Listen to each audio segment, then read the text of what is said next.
Well, retiring Nueces County Judge Loyd Neal got quite a big honor today as commissioners met for the ribbon cutting of the new County Judge Loyd Neal Airport Terminal at the Nueces County Airport. 1, 2, 3. Thank you.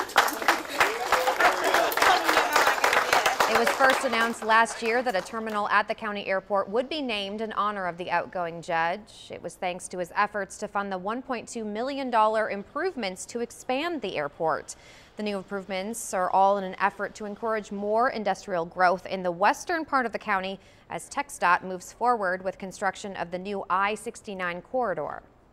Hopefully the judge and the court will continue to develop this airport into a real regional gem. But today's a great day. Having it named for me is an honor, and I'm very humbled and I appreciate it very much. The new improvements will help those who use this airport the most, like those who own their own planes or own crop dusters. Judge Neal retires at the end of this year.